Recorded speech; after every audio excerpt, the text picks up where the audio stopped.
উত্তর কলকাতার Maniktala main road আর সেখানে ভেঙে পড়লো একটি দোতলা বাড়ির একটা বড় অংশ। জানা গিয়েছে দুই শিশু এবং এক মহিলা এই দুর্ঘটনায় আহত হয়েছেন, যাদেরকে মানিকতলা ইএসআই হাসপাতালে নিয়ে যাওয়া হয়।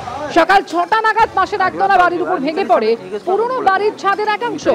সেই ধাক্কা এতটাই বেশি ছিল যে ভিত থেকে বেশ কিছুটা সরে যায় একতলা বাড়িটি। আর সেই সময় বাড়িতে 5 জন ছিলেন বলে জানা গিয়েছে। বরাত জোরে সকলে প্রাণে বেঁচে গেলেও 3 জনের আঘাত গুরুতর। গত কয়েকদিনের টানা বৃষ্টির জেরে এই দুর্ঘটনা বলে প্রাথমিক অনুমান পুলিশের।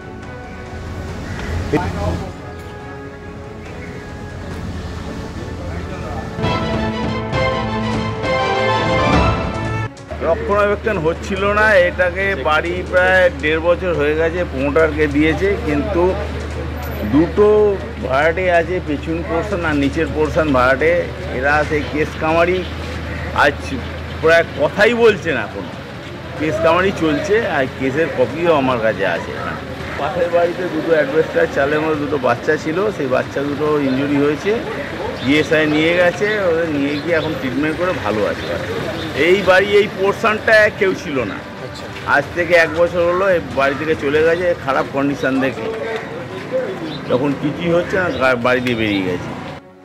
টানা বৃষ্টির জেরে উত্তর কলকাতায় মানিকতলা মেন রোডের উপর ভেঙে পড়ল দোতলা বাড়ির বড় অংশ। 2 শিশু ও 1 মহিলা সহ দুর্ঘটনায় আহত হলেন 3 জন। আহতদের মানিকতলা ইএসআই হাসপাতালে নিয়ে যাওয়া হয়।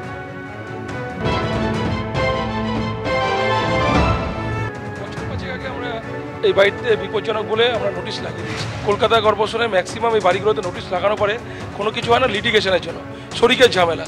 এই বাড়িতেও তাই ছিল। সুতরাং শরিক এবং ভাড়াটে এই দুটোর একটা বড় মাথা ব্যথা। এর জন্য এরা নিজেরা কোনো সিদ্ধান্ত নেয় না, এবং সিদ্ধান্ত নিতে গেলে এরা সমস্যায় ফেলে দেয় আমাদের। সকাল থেকে কলকাতা কর্পোরেশনের বিল্ডিং ডিপার্টমেন্টের লোক চলে এসেছে, ভাঙাচোরার কাজ চালু হচ্ছে। যতটা বিপজ্জনক ভেঙে দেওয়া যায় ততটা ভাঙার জন্য ব্যবস্থা করা হচ্ছে, এবং শরিকদের সাথে কথা বলা হচ্ছে, তারা যেন সহযোগিতা করে। যে খবরের দিকে এই মুহূর্তে নজর রাখবো, দেশ মেডিকেলের কারখানায় যে বিধ্বংসী আগুন লাগার ঘটনা আজকে ঘটে, সেই আগুন ইতিমধ্যেই নিয়ন্ত্রণে এসেছে বলে জানা যাচ্ছে। এর আগে আপনারা জানেন ঠিক কী পরিস্থিতি সেখানে তৈরি হয়।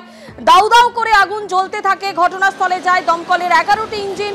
আগুন নেভাতে গিয়ে জখম হন 1 দমকল কর্মী।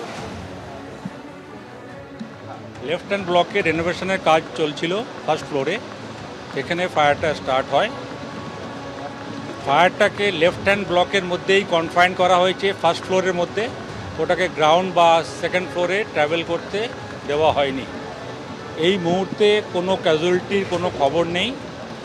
আমাদের একজন পার্সোনাল একটু মাইনার ইনজুরি হয়েছে, তাকে আমরা ফর্টিসে ট্রিটমেন্টের জন্য মুভ করেছি। এখন ফায়ার ফাইটিং যা চলছে, ফায়ার টোটালি আন্ডার কন্ট্রোলে আছে।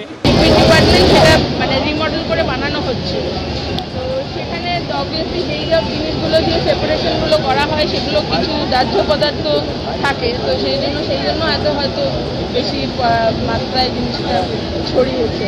কেউ আটকায়নি, কোনো মানে মানুষ কারুর ক্ষতি হয়নি।